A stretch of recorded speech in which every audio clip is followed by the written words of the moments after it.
which is what being a debutante is all about. So It is. I mean, if you're going to ignore the whole fact that a The whole premise of debutante ball Cotillion is a feminist. it's kind of hard to get up on my high horse about her needing the right guy. Yeah, okay. That is Cotillion in general is Yeah. So if you're going to accept Cotillion as a plot line, you just kind of got to roll with it. yeah. I'm on. I got it.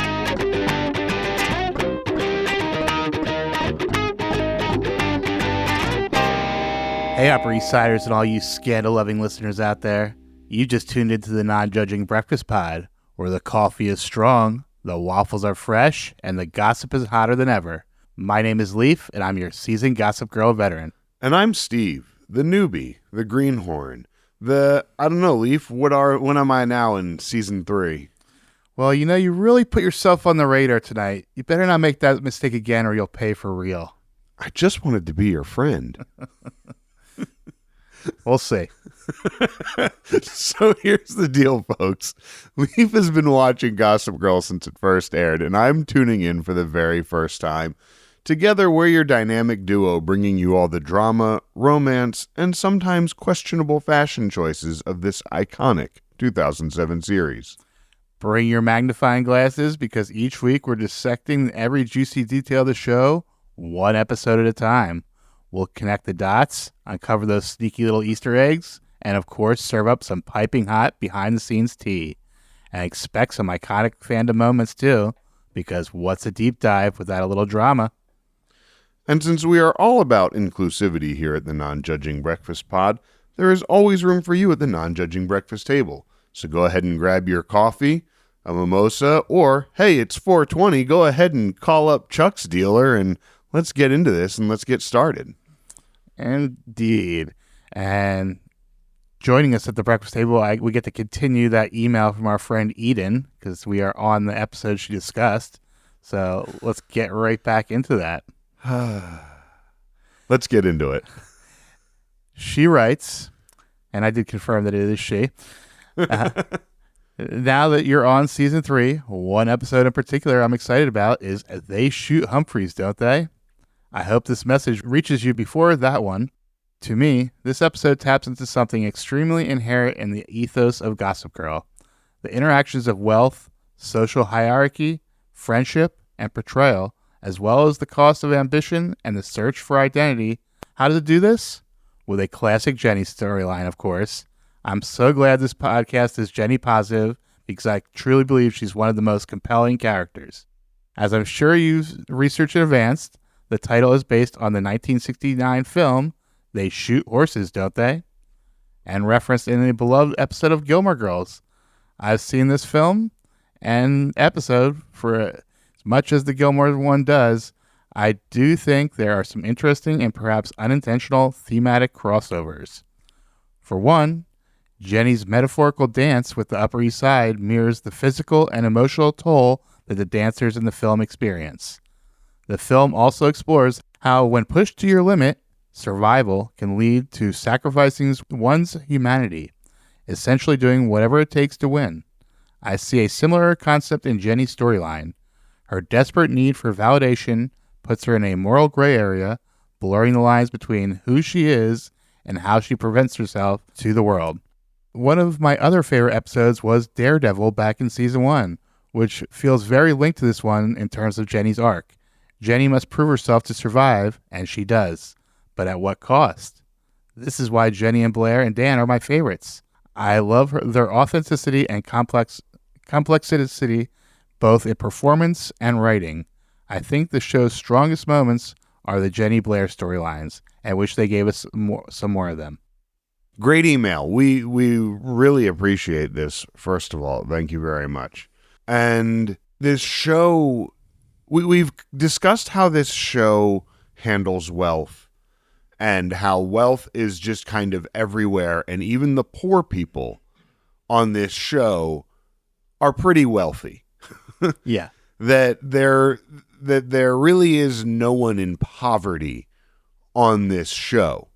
The poorest person we've probably seen is Horace. that.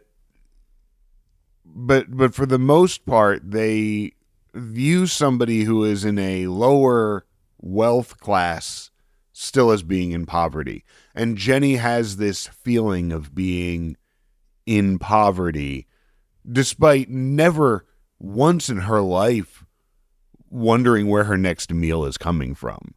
Never wondering if she's going to have a roof over her head.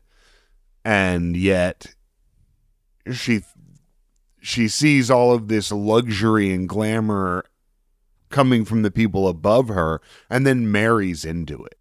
So I've been having recently some discussions on the Mad Men subreddit about how back in the 60s there was levels to being quote unquote white. Yes. Yeah. And that still exists at this high end even today. Yeah. My dad, right? There was a hierarchy to everything, including being in the right religion, the right church, and the right type of white person. That my dad would make. My dad, who grew up in the 50s, he was born in 1940, came of age in the 50s and 60s, and still would talk about Italians and the Irish at times, especially the Catholics. The Catholic was such a lowly thing to my dad that in his hierarchy, being Catholic was below being Jewish, because at least being Jewish, you just didn't know the right stuff. But being Catholic, you knew it, but you were just doing it wrong. So yes, you are absolutely right. So, as you might have guessed, we are here to talk about Season 3, Episode 9, They Shoot Humphreys, Don't They? Original air date, November 9th, 2009, and based on, as Eden mentioned, They Shoot Horses, Don't They? It's a 1969 film. I actually watched it yesterday. It takes place in the midst of the Great Depression. A manipulative MC, Rocky, enlists contestants for a dance marathon offering a $1,500 cash prize. Among them are a failed actress, a middle-aged sailor, and a delusional blonde, and a pregnant girl. Jane Fonda plays the failed actress. And have you seen it? No, I have not. But she does mention that it's very depressing. So the opening sequence of the movie is this young boy watching what I'm guessing is either his father or his grandfather shooting a horse after it breaks its leg. So that's the whole, and then so they shoot horses with, okay. Yeah, and I believe that young boy is the main guy who pairs up with Jane Fonda's character. Okay. And so in the Gilmore Girls episode, it is very much also a dance marathon episode. It's a one-night affair. This marathon lasts 2 months. In the movie? Yeah. It's insane. I could not dance that long. And then spoilers, at the end, Jane Fonda is so depressed that she lost that she asked the guy to shoot her. Because they shoot horses when they fail. Because, she's 30 and an actress, so she's, might as well just put her out to pasture. Yep. Her life is done. So, yes, it is a very depressing movie. If she's a 30-year-old actress, there are parts for grandmothers that I'm sure that she could find. Yeah. This episode was written by Amanda Lasher. Previously wrote in Season 2, Pret-a-Poor J, Gone with the Will, Say It or Anything, and in Season 3, she also wrote The Freshman. Yeah, she does a decent job. Yeah, she's a good writer. Yeah, and she has some good Jenny stuff, too. Yeah, and I think she is an executive producer on the show. Yeah. So what happened in this one? Oh, you didn't like this episode? I did not like this episode. Oh, wow, okay. Yeah. That's interesting. Ultimately, what I really hated was the theme of, if you have the best man, then you're the best girl. And that really, I felt like that It could have been a power moment, and we'll get to that. But like, it could have been so much else. I mean, it's definitely not a great message, but I still love the episode. Okay. This show's not known for sending a good moral message. No. I would not accuse it of such. It was advertised as "Don't let your kids watch this." And it was, of course, directed by Allison McLean, and this is her only episode of Gossip Girl. She does a mix of other things that she's directed for TV like Carnival, The L Ward, The Tudors, Sex and the City, movies like Crush, Jesus' Son, and she also did 2 music videos for Natalie Imbruglia, including Torn, her big hit. Yeah, cool. So, why don't you give us that Vulture recap? It's time for Cotillion again, only this year everything is different. Instead of the virginal white gowns, this year nearly everyone is draped in color. Blood red, icy blue, dark black. Colors that indicate the character's compromised virtue. Instead of sweet violin music, a Neo Riot Girl band wails a song about being a bee, spelling out the letters in case you missed it. The steps the characters take, however, are the same. Once again, Jenny Humphrey realizes that she shouldn't step on people and act like a giant bee, then promptly forgets her realization. Once again, Eric's heart softens toward his half-sister, then promptly hardens again when she acts like a giant bee. Once again, Blair believes Serena when she promises she won't act like a wild slut, and once again, Serena is completely unable to prevent herself. Oh, let's face it, she didn't even really try this time. Like Lily said, they've all been practicing this dance for years now. It's their natural rhythm. Man, Serena could have licked anything in this episode. I was worried she's going to stick a stapler in her mouth at one point. Oh, Rufus in his natural rhythm. I loved Rufus in this episode. He's just so out of his element. So before we get into the episode, last week after we recorded, I showed you the promo, the OM3. Did you have any idea who it was going to be based on the promo? So no, I didn't. Who did you think it was going to be? Well, from the promo, they put up a few different options, right? And they put Jenny and Nate together. I forget who else was with them. Chuck was there. Yes. Yeah. It was Chuck, Nate, and Jenny. There was, I think, was it Serena, Blair, and Tripp? Possibly. And then there was Dan, Olivia, and Vanessa. And I just knew it was going to happen with someone. My inkling, for some reason, was that it was going to be Nate somehow in this. And then once the episode started, I remembered that you had showed me that, and I was like, oh, Robin, you should see the trailer for this episode. And she said, why do I need to watch the trailer? I'm watching the episode. I'm like, okay. And I didn't show it to her, but the whole episode, every time, so the Lost Weekend thing, I'm like, oh, is it, oh, okay, is something going to happen here? And then the pairing to be fair, I think they probably did have a threesome off screen. Probably. He probably did. And we'll get into that. Yeah. But they did do a decent job of splitting people into threes early in the episode. But it quickly became obvious what direction it was going to go. Yeah. When it's like, well, we got to do all the crazy college things we're going to do. Okay. I missed out on my college experience, I guess. Act 1 begins with a Gossip Girl monologue. Have you been so busy that you've forgotten what time of year it is? Let me give you a hint. Couture, quadrilles, and cutthroat competition. That's right, it's time for Cotillion. We open the episode with Jenny walking in Manhattan flanked by her minions. It looks like we're getting a redux of the season 1 storyline of Jenny looking for that perfect stud. However, this time she needs an escort for Cotillion. Little Jenny is coming out. Jenny rules Constance with an iron fist, but what about the other private schools of Manhattan that will be attending the Cotillion? From the start, I hated the premise of Jenny needs to find the perfect man. Again. That we already did this in season 1. And now I just found it to be, again, redundant. And I found it to just be, why do you need a man? The whole thing about Jenny is that she carries herself and rules with this iron fist. The man shouldn't matter. And I wish that was the storyline that we were going for. That Jenny is the queen and any man on her arm is eye candy, is just a dressing and doesn't matter.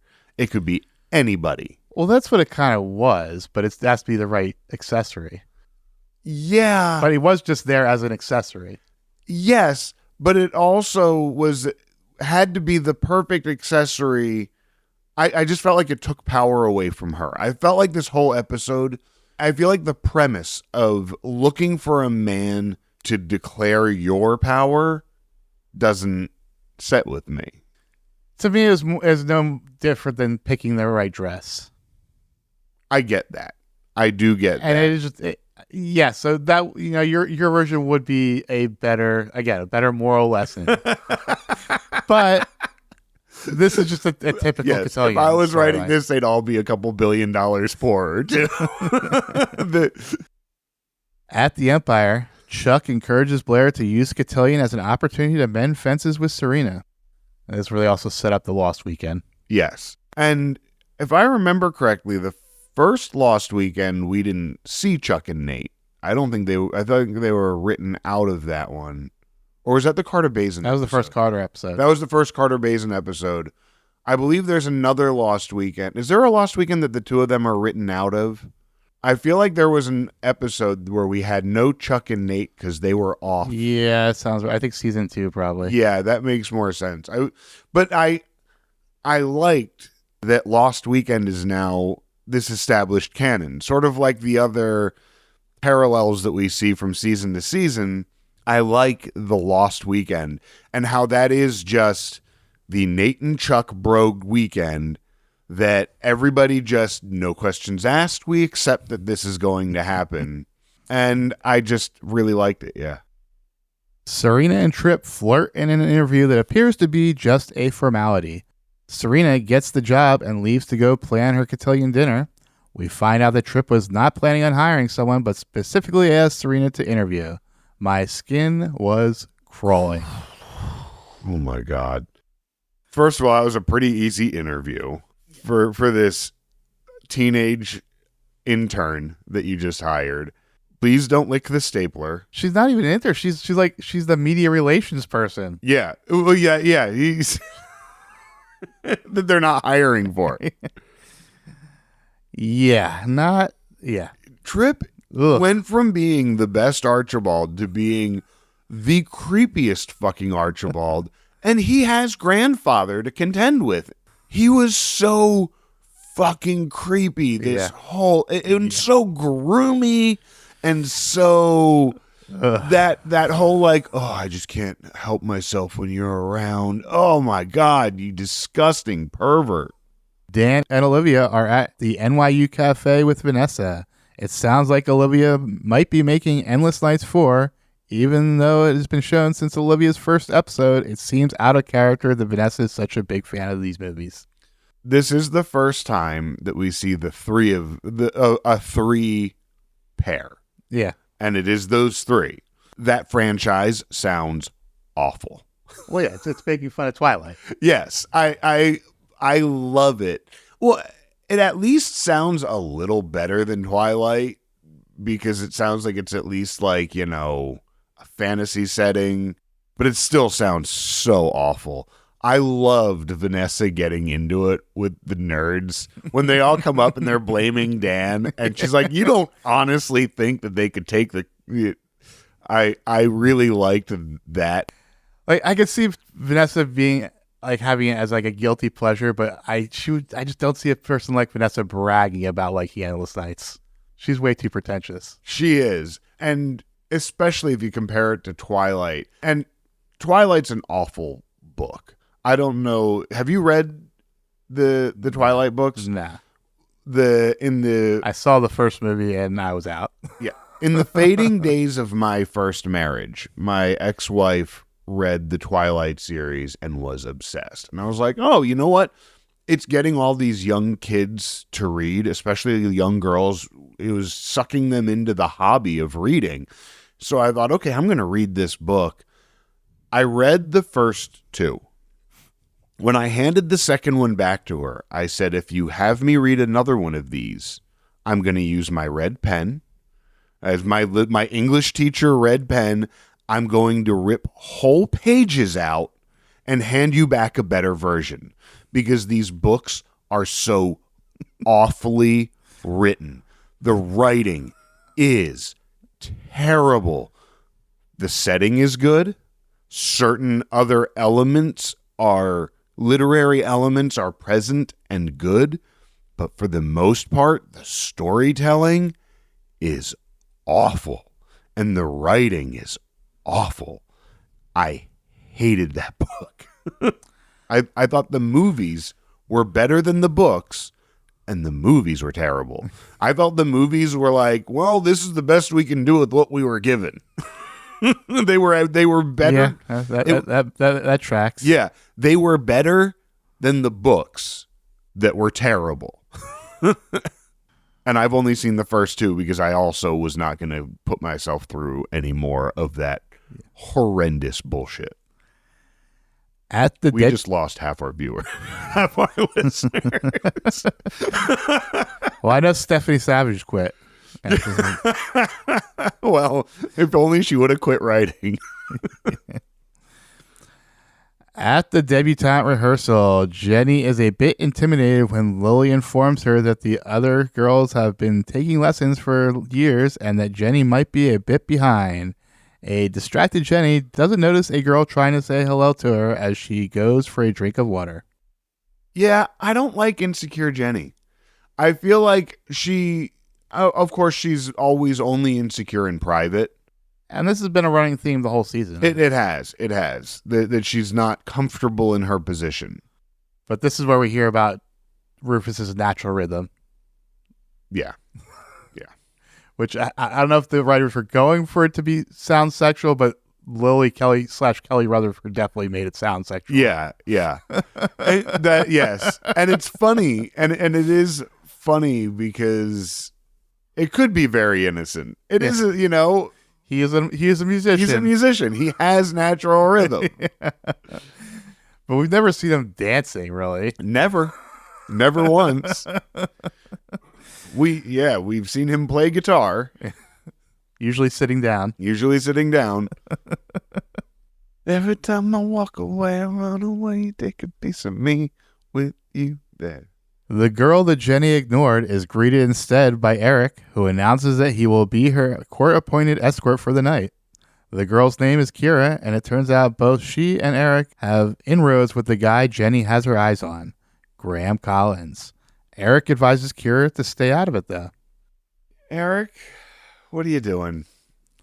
Yeah, I mean, fans still defended him in this episode. I thought he was shit this episode. He was shitty this episode. This is the first... he deserved to get dumped. Yeah. This is the first time Eric was really shitty. I mean, you teamed up with Blair. Vanessa and Dan are discussing ways to convince Olivia to stay while Olivia is on the phone. It looks like a list of things to do before you leave school is just a ticket. She has a much better explanation for why she has to do the movie later on. Mm-hmm. That right now, when she's saying, oh, I have to do this movie, it just seems so like, why don't you have autonomy? But the bigger thing to recognize is that people's careers balance on one person a lot of times in Hollywood. That if she says no to this, hundreds of people are out of work. And so I'm wearing a Garcia hand-picked shirt right now, and that is somewhat of the story of Jerry Garcia. He really would have liked to quit the Grateful Dead. Oh, yeah. And it could have saved his life. But there's just so many people and families and everything depended on the whole business of the Grateful Dead. Yes. Yeah. Such a good point that it ended up driving him to the ground. Yeah. And he had his outlets like the Jerry Garcia project to try to, at times at least, get that vacation. But yeah, you're right that I remember reading about the Europe 72 tour when they're like, well, who do we take with us for this tour? And Jerry's like, everyone. They're all part of the family and they all need to be part of this. So he was so oriented around keeping everybody fed in his circle. And it is that same sort of thing here. Getting back to this the prefab list here, do we think there's a chance that Vanessa planned this whole thing? Mm-hmm. Because she's the one that had it, like, ready to go. She pulled it right out. Yep. And there has been the building tension with her and Dan that they shucked off at the one point a few episodes ago when Georgina was trying to break them up. But everyone was very quick to believe Vanessa was in love with Dan. Yes. I mean, the way Eric and Jenny were like, oh, because she's in love with you. Of course. Yeah, it's like matter of fact. Eric catches Jenny practicing out of the view of her peers. The two share a moment, and Eric convinces Jenny to take Jonathan as her escort. Jenny walks off, and Eric reads an incoming text from Graham Collins asking Jenny if she still needs an escort. Eric replies back that she already has one. And Gossip Girl takes us to the first act break with, in the complicated world of debutante balls, one must choose her dance partner wisely. You never know when a hand on a hip can lead to a knife in the back. Jenny trying to do the dance alone just looked silly and completely arrhythmic. She didn't have that rhythm, which I thought was really strange just for Taylor. I think it fit for her age and her body type because she's definitely grown. Yeah. And she's kind of grown awkwardly. Yeah. She's definitely shot gangly. up. Yeah. Yes. And she's tall. And, teenagers, I've definitely been around plenty of teenagers in that tie point. They're just kind of, they don't know how their body works right now. Yeah. Because they're not used to it yet. Yeah, exactly. And they're, and like we said, she had that big growth spurt between sometime during season 2, I'd say, that she just kind of shot up. Yeah. And now she towers over a lot of the other women, except for Serena. Yeah. And Serena and Kelly, basically. Really. As we see in that opening scene there, one of the guys they were trying to offer up was a foot shorter than her. Mm-hmm. Yeah. We move into Act 2. At the party, Serena and Blair come face to face, and neither is willing to budge on apologizing first. Instead, they fight over who gets to mentor Jenny.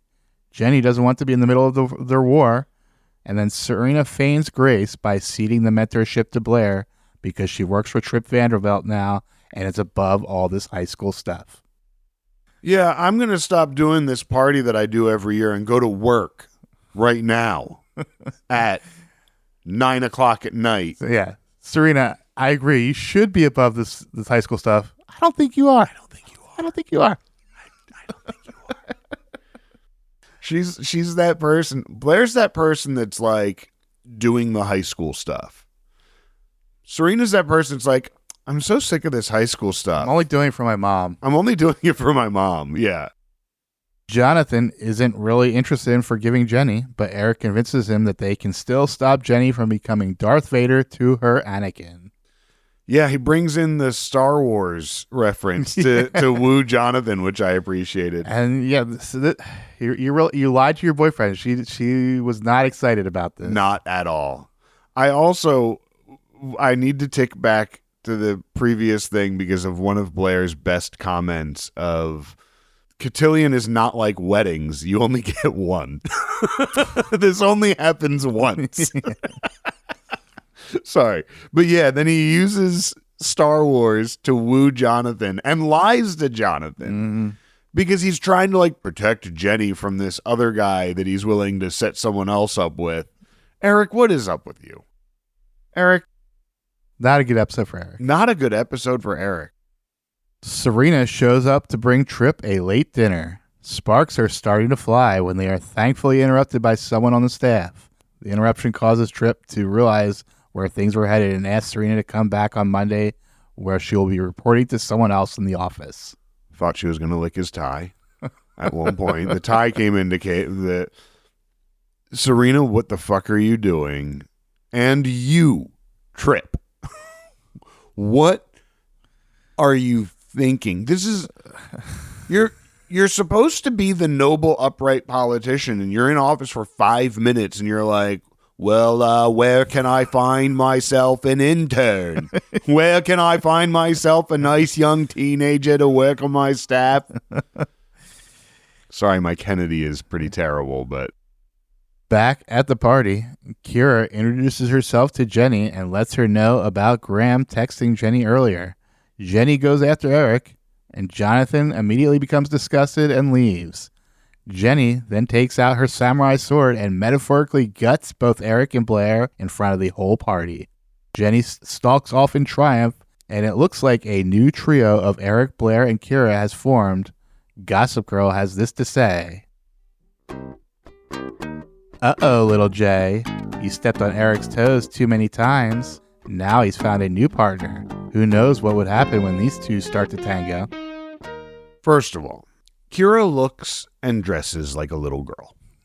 She looks young, like tiny. Well, I think she's probably the actual age of the characters. This is possibly. Which Jenny is too, yeah. But Jenny looks older. Yeah, she's tall. She got tall and looks older.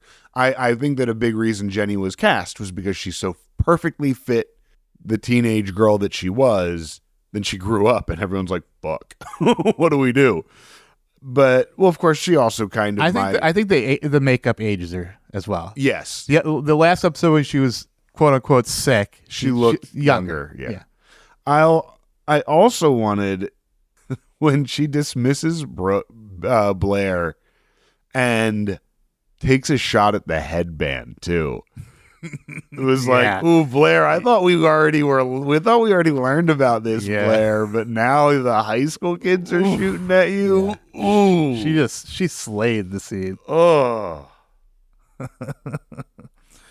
And we go into Act 3. Blair comes back to the Empire to find Chuck sipping coffee amongst the ruins of the Lost Weekend. After advising on lingerie removal techniques, Blair goes into the bedroom to grab a dress. Both Chuck and Nate notice something is off with Blair, and Chuck swipes Blair's phone.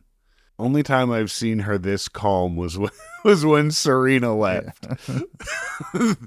which we know was the pinnacle of the Blair-Serena meltdown. Yeah. Mm-hmm. I thought that was so great. Because Blair comes in, Blair knows it's the Lost Weekend. She knows that she doesn't get to... that she's not supposed to be there, that she's not in her place. She just comes in to get a few things. Does not get mad about the woman wearing her lingerie. She compartmentalizes. See, I think that has nothing to do with the Lost Weekend. I think normally she would have been pissed off here. That's why they noticed that something was off, because she was not pissed off. Right. That's what I'm saying, is that like she saw that she got into the Lost Weekend, saw the things that would have made her mad. But it had nothing to do with accepting that this is the Lost Weekend. No, I get what you're saying. That it's all that calm from being mad at Serena, which they don't even know is also she's mad at little Jay too. Man. I completely get what you're saying. My point is just that Blair walking into the Lost Weekend almost like she's not paying attention to anything that's going on, notices the person in her lingerie, but compartmentalizes that because she has more important things to be mad about and moves on. I loved this scene. And I love Nate and Chuck being best friends, accepting that they both at one point loved the same woman and know her that well. Yeah. And I love it. I do like that Blair has total trust in Chuck, which I do believe in this case he was not sleeping with those presumably prostitutes. Yeah. And I'm presuming they are prostitutes because I think that normal non-sex workers would probably not be too keen on wearing someone else's underwear that they don't even know. Yeah. Yeah. I mean, but yeah, I guess it's part of the job if you're a sex worker. Yeah, could be. Yeah.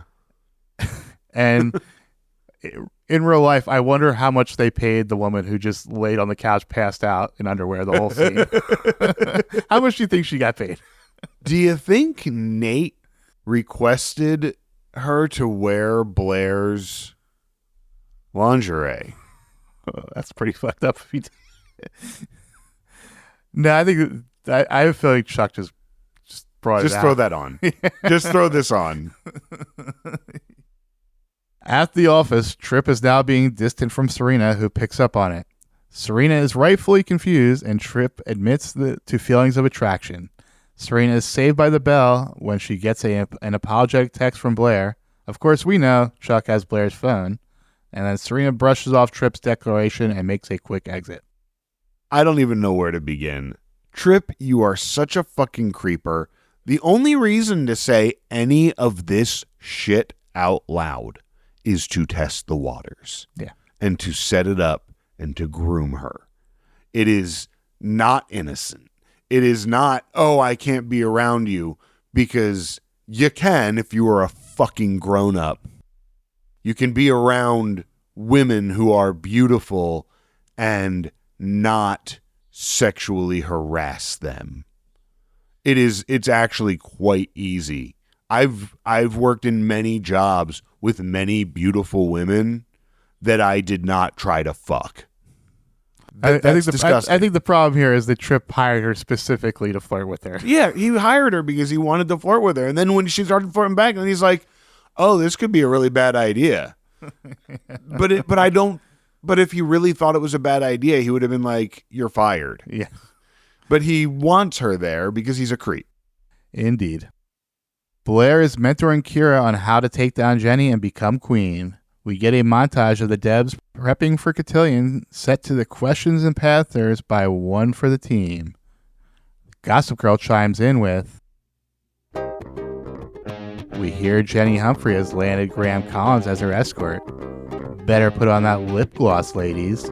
Looks like you'll be kissing Jenny Humphrey's ring by the end of the night. And we get another montage, this one, the classic college party, complete with keg stands. Dan and Vanessa are doing shots with Olivia, and Olivia steps away to take a call. Dan's credit score is threatened by the Masters of the Universe fan club for keeping Olivia from taking the movie. However, Olivia comes back and says she has to take the movie. And this is where, when she says she has to take it, she makes it make more sense. Mm-hmm. That she actually says people's jobs depend on me doing this. And that's a fair argument, if you ask me. I can finish this semester online and come back next semester or next year, whenever the movie's finished. Yeah. But yeah, you kind of have to do this. Also, there's a scene here where we have Dan and Vanessa alone kind of dancing, which it's like, on the rewatch, I was like, Oh, you mentioned the dances. This is the season of memeable Dan Humphrey, because we had a couple of episodes, the typing on the newspaper stand, and then this episode, this dancing, this little goofy dance there. It's definitely been, I've seen that around quite a bit in GIF form. Blair has completed her makeover of young Kira, and Eric presents her escort, none other than Graham Collins. Wait, wasn't he going with Jenny? Gossip Girl quips on the subject. Spin your partner round and round. Looks like little Jay is going down. Yeah. So we find out what the scheme is here. Yeah, and Blair and Eric, we have baby's first scheme with Eric. Is this Eric's first scheme? I'm sure it can't be. I can't think of any other scheme that he's participated in. But we move into Act 4. Nate walks into Cotillion dressed like James Bond and draws a few stares. Jenny walks in with Lily and Rufus. Rufus and Lily tell Jenny she looks beautiful and wish her luck. I appreciated the appropriate use of Lilfus in this episode. Yeah. Once again, 2 in a row that Rufus and Lily are just being parents. I don't think that's going to continue based on the final scene of this episode. But why is Nate at this party? Serena and Blair at least have the semi-legitimate excuse that they are mentors. Yeah. Nate, you just spent the last night getting trashed and partying with prostitutes. Why are you at a high school party? Why are you here, Nate? Guess it just runs in the family. Yeah. Yep. Yeah. I'm just looking for someone to groom. Oh. Good for you. Oh. Well done, chap. Nate asks Jenny if she has seen Blair. She hasn't. She is looking for Graham. Nate also wishes her luck. Yeah. Blair is giving Kira some last-minute dance lessons. Nate interrupts and hands Blair an invite and a key to a private lounge courtesy of Chuck. Eric, in his hubris, says he and Kira have it under control and that Blair should go. Eric admits that he blackmailed Graham into ditching Jenny for Kira. Yeah. So it could be something else here, but I think it's sort of implied that Eric and Graham fooled around. I mean, it could be something else. Oh my God. So I can't believe I missed that. So but is yeah. this another guy that Eric has been with? Jenny's gone for? Eric has plowed his way through like the elite men of the Upper East Side. Eric is, you're like, I'll help you find out, buddy. Yeah, what happens at Stay Away Camp doesn't stay. What happens at Camp Suisse? And again, we're mentioning a Camp Suisse. Yeah, yeah. What's going down at Camp Suisse? Eric. And Serena. And Serena. on camp counselors. Yeah. Has Eric slept with Aaron?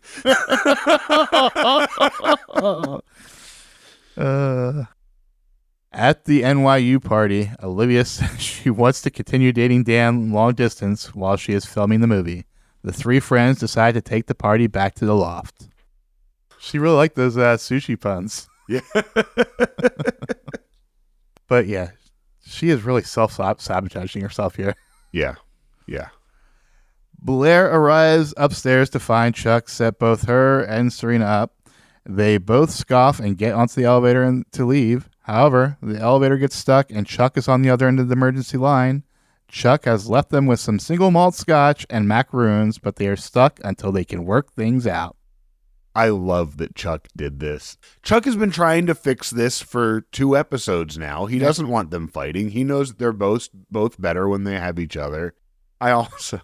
Help, I'm stuck in the elevator with someone who sucks all the air out of the room. And if you don't come to me soon, I might die. At Cotillion, the Debs are making their debut. Kira is escorted by Graham, and Jenny is left hanging at the gallows. Gossip Girl tightens the noose. Jenny Humphrey went to a ball. Jenny Humphrey had a great fall. And none of her minions, mentors, or friends want to put Jenny together again. Jenny's caught without a plan, and Jenny plays better from behind. Whenever she's caught, she has that moment of panic and then thinks it through, finds her plan, and executes. And that moment of panic I felt lingered a little longer in this one than usual, but Jenny plays better from behind. Jenny plays better when she's on her heels and has to gain ground. I feel like that's part of why she struggles so much at the top. That she's there and now she's constantly looking for the battle. We go into Act 5. The Plasticines are performing their song Bitch on stage at Cotillion. Jenny is floundering and searching for Blair, who she thinks is solely to blame for her humiliation. Eric advises that she should just let it go, but it looks like Jenny has other plans in mind. She calls someone and asks if they are still there. I love Rufus just not getting it. Like Rufus just, well, why don't you get someone else there, sweetie? And again, I just felt like Rufus really played well in this episode. Also, Eric being manipulative, Eric blackmailing people, Eric... And not even having the balls to admit that he did it. And not even owning up to it to Jenny. Bad look, Eric. Yeah. In the elevator, Serena reveals that she found her father, but he wouldn't see her. The ladies finally make up, and Blair advises Serena to stay away from Trip. Good idea. Yeah. Chuck chimes in with a lurid remark about after having creepily listened to the whole conversation. We always talk about best friend moments. That this was another really great working it out, the best friends having that moment stuck in an elevator, understanding each other, giving each other the advice. I really loved it. I also really loved that glimmer of old Chuck because of how much Chuck has kind of grown up this season and tends to be a little less blue, I guess. To have him then throw in his old creepiness, it felt nostalgic. I guess. It felt so Chuck.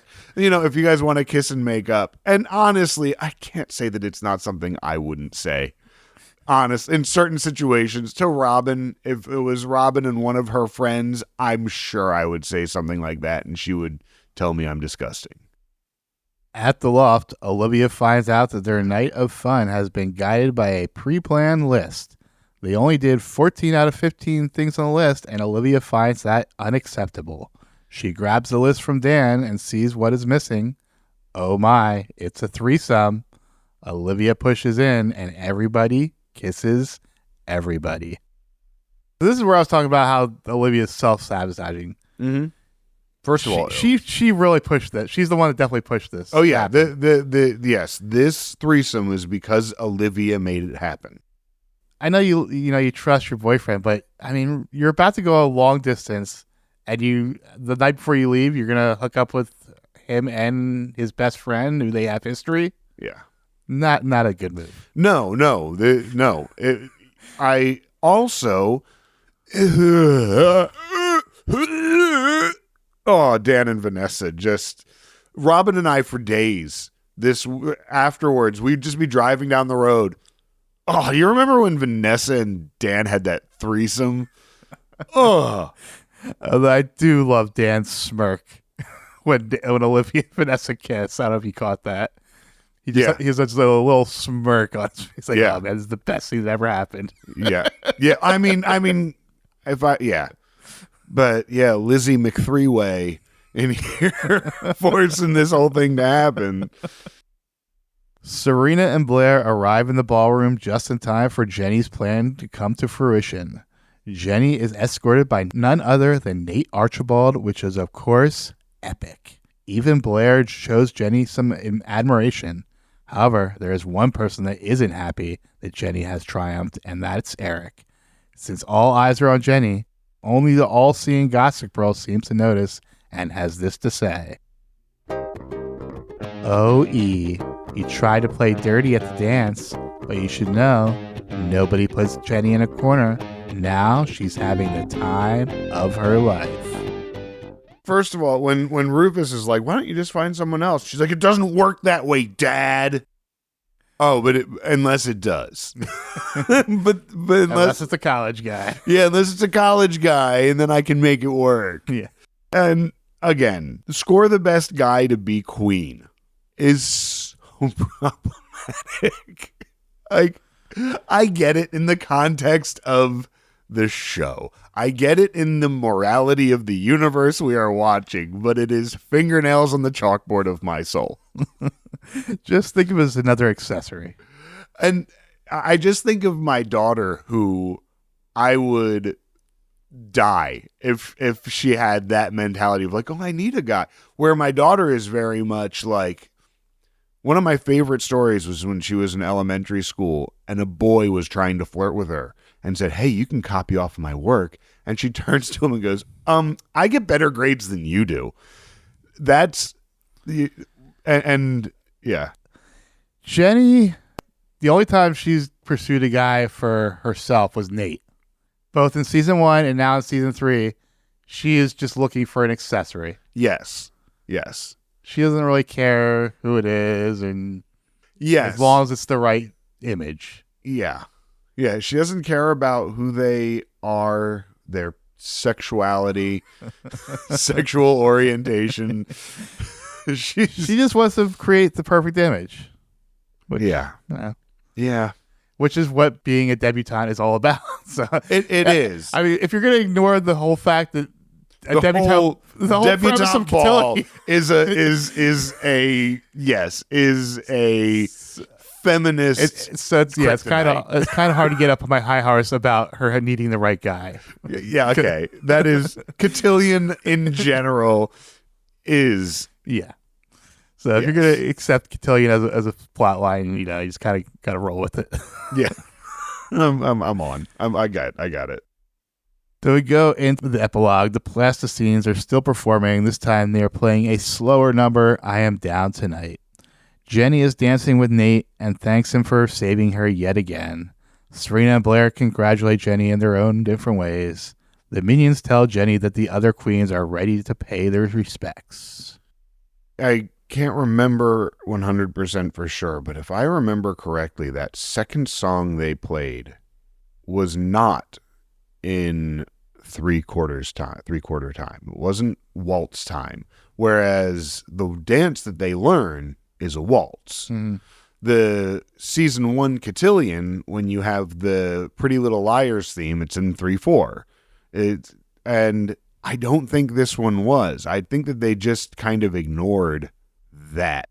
This whole Cotillion, remember the first one was on this grand staircase at a hotel, and this one's like on a stage at the local rec center. Well, no, this is at the Empire Hotel. Oh, was it? Okay. Yeah. It seemed less glamorous. Well, I think it was less formal, but I would say it's more Jenny style, if anything. Yeah. You got the punk rock band going. Yeah. Yes, it was much more Jenny's Cotillion than Blair's Cotillion. Yeah. For sure. And Jenny is now the queen of queens. I also should have got Motorhead out there. Yeah. Bow down to the bow down to the queen. I fucking love Motorhead so much.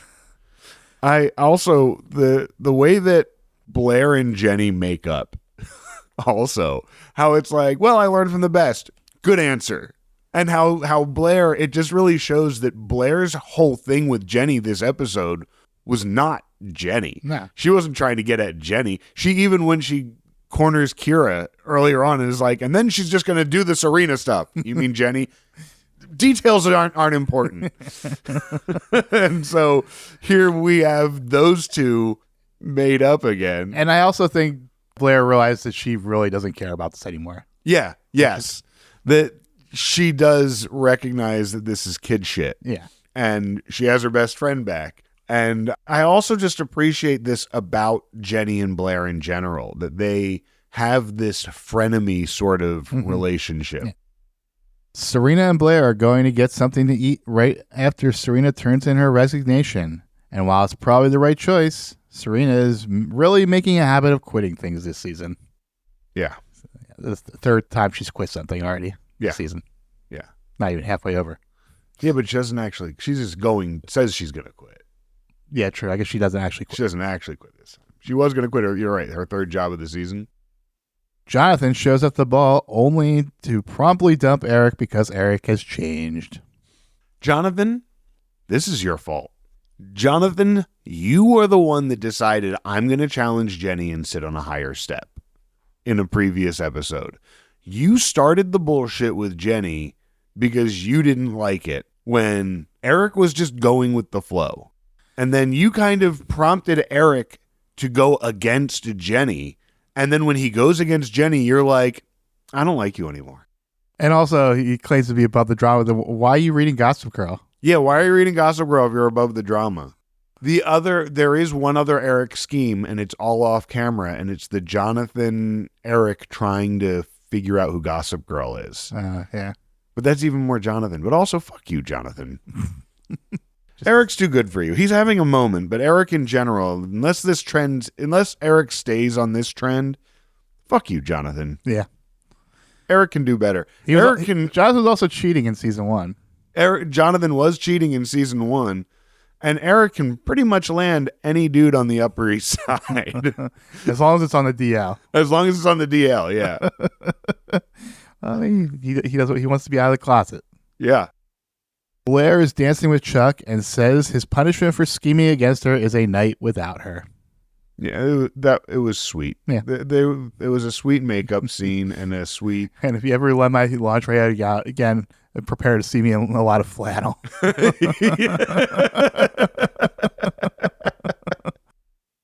Jenny is still oblivious to Eric's involvement, invites him to come to the after party with her and friends. Eric fights back his rage to politely decline, and Jenny then mean mugs Kira before giving her the old shoulder check. Eric and Kira seem more determined than ever to take Jenny down. Honestly, I don't think Jenny would have been mad at Eric for scheming against her when they met up at the end, because Jenny is so quick to compartmentalize and so quick to be like, this is part of being queen and the shitty stuff that goes along with that, and this is being my friend. That she on many occasions is just like, well, come on, Eric, we're just friends, right? Like, it's not queen stuff, it's friend sibling stuff. And I don't know for sure that she wouldn't care, but I think that Jenny respects game. Like the way she was with Blair at the end. She knew it was Blair, and she was instantly like, no, we're cool. The only fight back I would have is that earlier in the episode, she was upset at Eric for hiding that he knew Graham. You're right. She was upset, but once she wins is when I feel like I think she would have been, oh, you made that harder for me. But I don't think she would have been mad because she won. Because I believe that she really sees the game as... I don't think she would have invited him, though. Maybe not. She should have invited Kira. Kira's whole thing was she just wanted to be Jenny's friend. But Jenny just... She let herself be used as a pawn against Jenny. Yeah, and now... And have some pawns. Yeah. Poor Kira. I don't think... Now, are we going to see Kira and Eric plotting further, or is she done and we just had set up? I mean, that's what it looks like. Yeah. Well, I don't know if she's another Scott, that we have this whole cliffhanger. You're going to be a part of our family forever. Gossip Girl begins. Some people think that when the party ends, the night is over. But I've found it's when the music stops and the lights come up that the real trouble begins. We transition to Tripp's office, and Serena tries to quit, but Tripp convinces her to stay. They agree to stay friendly and professional, but their handshake definitely lingers.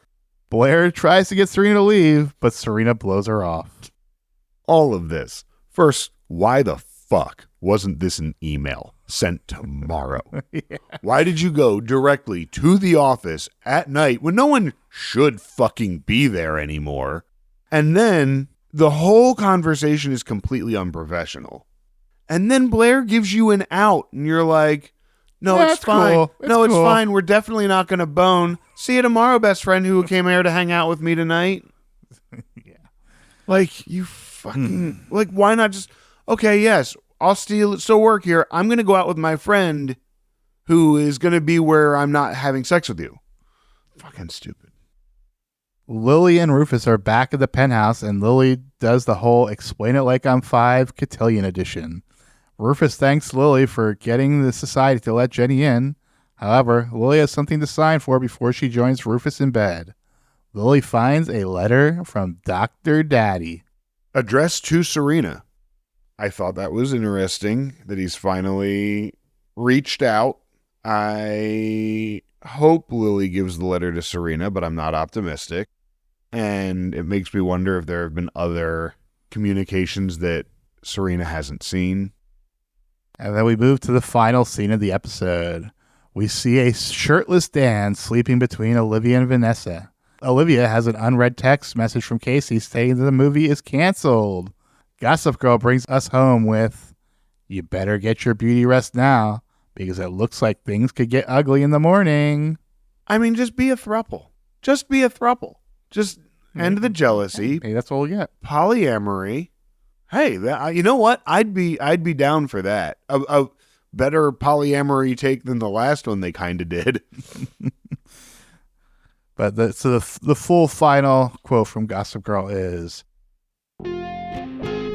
"Some people think that when the party ends, night is over. But I've found when the music stops and the lights come up that the real trouble begins. You better get your beauty rest now because it looks like things could get ugly in the morning. XO, XO, Gossip Girl." What's coming next? Well, like I said, I'm assuming Kiara and Eric are going to scheme to try to take down Jenny. And Eric looks like he's out for blood now. Eric is mad. I think Eric's going to take out the Jonathan thing on Jenny, which isn't fair. Jonathan is his own asshole, and you're too good for him anyway, Eric. I feel like, 100% no doubt, Trip and Serena are going to bone. That's gotta happen. There is obviously going to be a huge tension between the three-way that now every time Olivia looks at Dan looking at Vanessa and all that shit, who knows who moaned the wrong way in Sexy Time and all the other Chasing Amy all the other Chasing Amy problematic things in there. Mm-hmm. That's going to be a problem. I don't know how Lily's going to handle this letter. I don't know what it's going to do to her and Rufus or what it's going to do to her and Serena. I'm assuming she's going to open it and read it. I really hope she just gives it to Serena, but I don't think that wouldn't be good TV. And it's definitely not a Lily move. And it's definitely not a Lily move. What about Chuck and Blair? I think at this point, they're solid enough that I feel like the writers really want them to coast for a little while. And I feel like they're doing that by not pairing them. They haven't really paired them together other than passing moments and scenes. Yeah. They haven't had a plot together in weeks. Maybe not this season since they've been together. I feel like they start and end every episode together, but they're not together. You know what I mean? They don't have a plot line that runs through an episode together. And so I think that the writers are just kind of letting them coast and finding tension elsewhere. So I'm going to let them coast on that for a little longer. I'm thinking maybe mid-season we'll see that shake up. We're at what, episode 7 now? This is episode 9. 9, we're about to hit Thanksgiving, I believe. Is Thanksgiving next? Or is it 2 weeks away? 2 weeks. 2 weeks? So yeah, I mean, Thanksgiving tends to be a big shakeup. Dan Serena tends to be around here sometime too, doesn't it? Is that 9 or 10? 10 is sometimes a Dan and Serena episode, or definitely a Serena-centric episode. Okay. So yeah, I feel like we're gonna see drama with Chair mid-season. Okay. That's when that shakeup is gonna happen. I'm wondering if Jenny and Nate are gonna. That was my next question. What's next for Nate? Is he just gonna spend the rest of the season banging sex workers? Well, I'm curious as to whether or not he and Jenny will have a furthering thing. Maybe he'll bang high school girls. It's family. I think that the family would approve. I also, because there's going to be tension between Nate and Trip too. Nate's going to be like, "You're the good one. Why are you banging my friend, who I hate right now?" So I'm also wondering what Nate and Serena still haven't worked their shit out either. No. And now Nate and Vanessa have shit too. So I don't. Nate and Vanessa? Yeah, from last week, from the video. Vanessa. Well, it's more Vanessa and Nate than Nate and Vanessa, because Vanessa was like, who are you and who is this person you've become? I guess, but they don't really have any reason to interact anymore. Yeah. Anything else? I think those are my big ones. I'm wondering what's going to happen with Rufus and Lily. I think I said that. I wonder what that letter will do with Rufus and Lily. Well, I mean, this is continuing to point to Dr. Daddy coming back at some point. Yeah. Well, let's go ahead and get into segments. This week in fandom, we jumped into the Wayback Machine to visit the fan forums from 2009. Hello there, Peabody here. And this is the Wayback Machine for traveling through time. And this is my boy, Sherman. Speak, Sherman. Hello. Good boy. Overall, they thought this was a really good episode. Yeah, I wasn't feeling this episode the way I do other ones. And I was reminded of the expression Nate fused. Nate fused? Yeah, which is like his confused look. The Nate fused, the look when Granddad said. It was definitely the expression that's used a lot in the forums back in the day. That's so funny. It just takes me right to Grandfather last week when he's like, unless something does happen. And Nate looked at him like, oh, I should know what he's talking about. Fan forum was very anti-Jenny. She kind of an asshole. I got where she was coming from. I mean, but it's the same kind of stuff that people love Blair for. Yeah. She was basically doing what Blair did all season 1. Yeah. Threesome was weird and not hot. Not hot. And there's people who are glad the Brooklynites are segregated away from the extravagance of the Upper East Side. The who are? The Brooklynites. But like Jenny was right in the middle of everything, so I don't get that. So because Jenny's not really a Brooklynite anymore. Jenny is morphed. And finally, Serena and Trip is gross. Mm-hmm. Yeah. So fucking gross. Yeah. Well, let's move on over to episode grades. I went first last time, so what do you got this time? I gave this one a C. I thought the threesome storyline was kind of lame. The oh, we're together, but I've got to go do this movie, and it just kind of drug along. I thought the Cotillion theme of I need the best man to make it work. I know, I understand in the context of the show, I still don't like it. And just in general, I thought that the big shining moment in this was Rufus being clueless. And ultimately, I didn't hate it, but not one of my favorites. Yeah, I mean, I'm completely opposite. This is one of my favorite episodes of the season. I thought the writing was really good. It was very tight. The dialogue was good. All the schemes kind of came together. And typical Jenny fashion, she looks like she's down, but comes up at the end. I like the band playing. I like you said it looked cheap, but I like the Cotillion this year. Is very, very Jenny. So I actually gave this episode an A. All right. These are subjective. Yeah.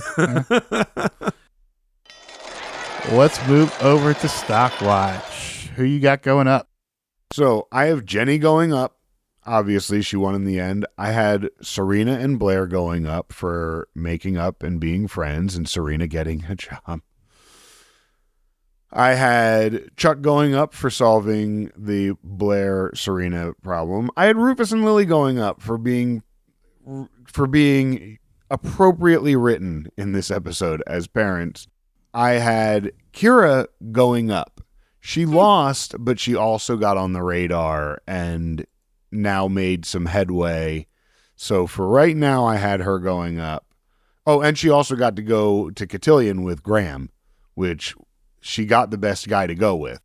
And then I had Vanessa going up, although she may have gone down.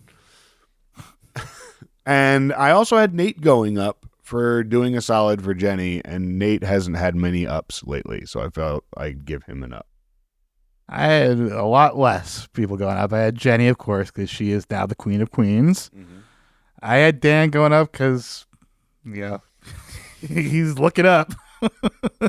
And Vanessa because she finally got Dan. And Rufus and Lily because, they were nice and supportive. And, That's it. Who you got going down? I have Eric going down. Eric, man, bad episode. I have Jonathan going down. Fuck you, Jonathan. I actually had Dan going down because, yes, he had a threesome, but it was with Vanessa. And so I also had Olivia. Dan likes Vanessa, though.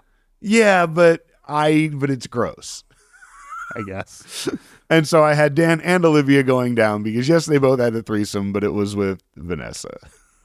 And because, here's the other thing. The other reason why Dan and Olivia go down and Vanessa goes up is that Dan and Olivia are in a happy relationship, and this is a bad move. This is a dumb idea. It's a dumb idea, but it hasn't gone bad yet. No. But I'm still giving them the down. For me, I had Eric because obviously Eric Jonathan also because he's sucks. Yeah. Kira because I don't think getting on the radar is going to be good for her. I kind of and that's kind of where you said it hasn't happened yet. That's where I am with her. But I get it. But she also got the shoulder check for this episode, so she Trip because ugh. Oh, please add Trip to mine. I meant to put Trip because ugh. And finally Olivia because she, as I mentioned, is self-sabotaging by initiating this threesome. Yes, she did self-sabotage. But here's the best outfits from the last episode we've seen. Who do you have for best outfit? I gave Chuck's robe. Okay. I really liked that Lost Weekend look on Chuck, and I feel like I'm so often focused on the couture and glamour stuff, and that I forget some of the casual stuff is really nice too. So I gave it to Chuck. Yeah, I could not give it to Jenny. Black Cotillion dress from Blue Marine with the black 4-finger gloves. But also, I don't mention to Blair's dress, the red side bow dress from Marchesa. Yes, I actually that would have been the dress if I went with a dress. What are you plugging this week? So a bunch of us started a new game called Trench Crusade. I don't know what the Venn diagram of tabletop wargaming and Gossip Girl is, but many of us, some of our friends have started that. So that's a lot of fun. Started painting some minis. Other than that, you can follow me on my Instagram or my TikTok or my threads, steve.marchon, Marchion. I'm also on Blue Sky at The Weed Wizard. And that's pretty much what I've got going on for me right now. For me, I started watching The Studio on... I was going to watch that. Are you enjoying it? Yeah, the first 2 episodes were really funny. It's written and directed by Seth Rogen and Evan Goldberg. Seth Rogen is also the star. He plays a studio head in the vein of the Larry David, George Costanza, what's his name? Gary Shandling? No, Woody Allen. Woody Allen. Oh, okay. In that mold. And then it also has Bryan Cranston. He's like the money guy, like over top of the studio head. And then Catherine O'Hara's the former studio head. And you got Catherine Hahn in there also, and a bunch of other people you probably recognize. That's Apple TV, right? No. Because I was going to say, if you have Apple TV and you're not watching Mythic Quest, then you've got to go back and fix that. And if you want to follow me on social media, you can find me on Blue Sky and Instagram at Hot Capicola. That's HOTCAPICOLA. You can follow the podcast on Instagram, Threads, and TikTok at Non-Judging Breakfast Pod. And if you would like to find links to our subreddit, our Discord server, Patreon, etc., you can find it on our website, nonjudgingbreakfastpod.com. And if you'd like to get in touch with us, we would love to hear what you have to say. And as we did today, we'd love to read your email here on the air. Please send us an email at nonjudgingbreakfastpod@gmail.com. We'd love to hear your thoughts. Also, if you could please hit that like or subscribe button or leave a comment, and that really helps us in our visibility in Spotify and Apple Podcasts. And more than anything else, please go ahead and let your friends know what you're listening to. Get other people to join on to the Non-Judging Breakfast Pod and make us your water cooler talk. Indeed. And we will be back next week to talk about Season 3, Episode 10, The Last Days of the Disco Stick. The Max episode description reads, Blair is hoping to impress the elitist theater kids at NYU. Dan and Olivia sign up to write and star in a school play. It said Blair was doing something with the theater kids? Yeah, Blair is hoping to impress the elitist theater kids at NYU. And then they're going to do a play. Okay. So there's going to be probably some Blair, Dan, Olivia crossover here. Interesting. And Vanessa, too. And Vanessa, yeah. Yep. But I kind of like the Blair Vanessa stuff. Oh, I do. I do like Blair Vanessa stuff because they're the same person from different places. But that's it for now. Until next time, you know you love us. XOXO. Every time you walk away, run away, you take a piece of me with you there. Every time you walk away, run away, you take a piece of me with you there. Every time you walk away, run away, you take a piece of me with you there. Oh, it seems I'm walking right to your door. My heart's still resting, looking for something more. Are you ever gonna see everything you mean to me? I'm trying really hard to believe. Every time you walk away, run away, you take a piece of me with you there. Every time you walk away, run away, you take a piece of me with you there. Every time you walk away, run away, you take a piece of me with you there. Never feels right when I'm out here on my own. I left last night and it feels like way too long. Are you ever gonna see everything you mean to me? I'm trying really hard to believe. Every time you walk away, run away, you take a piece of me with you there. Every time you walk away, run away, you take a piece of me with you there. Every time you walk away, run away, you take a piece of me with you there. Come back to me. Smile and you'll make my life complete. Every time you walk away or run away, you take a piece of me with you there. Every time you walk away or run away, you take a piece of me with you there. Every time you walk away or run away, you take a piece of me with you there. Every time you walk away or run away, you take a piece of me with you there. Every time you walk away or run away, you take a piece of me with you there. Every time you walk away or run away, you take a piece of me with you there. Every time you walk away or run away, you take a piece of me with you there. Every time you walk away or run away, you take a piece of me with